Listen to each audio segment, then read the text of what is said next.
श्री शिवाय नमस्तुभ्यम। आप सभी पे भोले बाबा की कृपा बनी रहे। आज हम राधा अष्टमी व्रत कथा के बारे में बात करेंगे। अगर आप चैनल पर नए हैं तो चैनल को लाइक, सब्सक्राइब एंड कमेंट कर दें, जिससे कि आने वाली वीडियो की नोटिफिकेशन आपको मिलती रहे। तो राधा अष्टमी व्रत कथा शुरू करते हैं।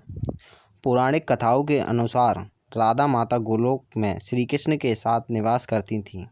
एक बार देवी राधा गोलोक से कहीं बाहर गईं। जब वापस आईं तो देखा कि कृष्ण भगवान गोलोक में नहीं हैं। उस समय भगवान कृष्ण अपनी एक सखी ब्राजा के साथ गोलोक में घूम रहे थे।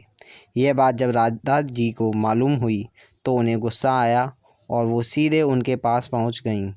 वहां पहुंचकर उन्होंने भगवान श्री कृष्ण को काफ़ी भला बुरा कहा। राधा जी का यह व्यवहार भगवान श्री कृष्ण के मित्र श्री दामा को बुरा लगा और उन्होंने राधा को पृथ्वी पर जन्म लेने का श्राप दे दिया।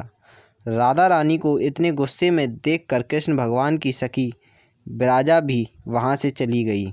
इस श्राप के बाद राधा ने बदले में श्री दामा को श्राप देते हुए राक्षस कुल में जन्म लेने का श्राप दे दिया।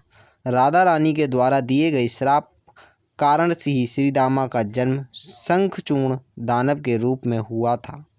दानव में जन्म लेने के बाद भी भगवान विष्णु का अनन्य भक्त बना। वहीं दूसरी ओर राधा रानी ने भी पृथ्वी पर वृषभानु के घर पुत्री के रूप में जन्म लिया। लेकिन राधा रानी वृषभानु जी की पत्नी देवी कीर्ति के गर्भ से नहीं जन्मी थीं। दरअसल जिस समय श्री दामा और राधा रानी ने एक दूसरे को श्राप दिया, तब भगवान श्री कृष्ण ने राधा रानी से कहा कि आपको पृथ्वी पर देवी कीर्ति और वृषभानु जी की पुत्री के रूप में रहना है।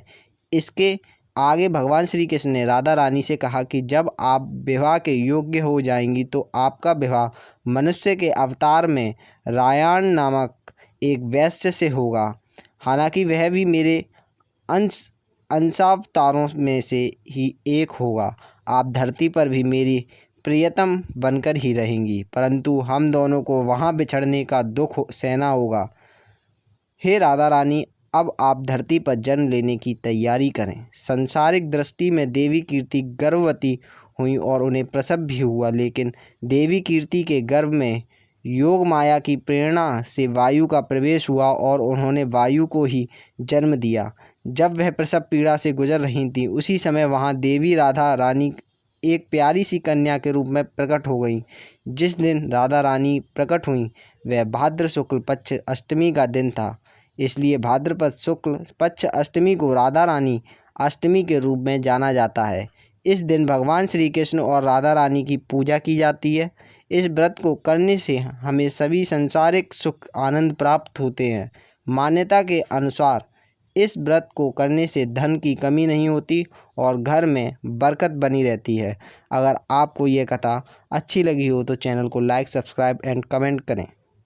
धन्यवाद।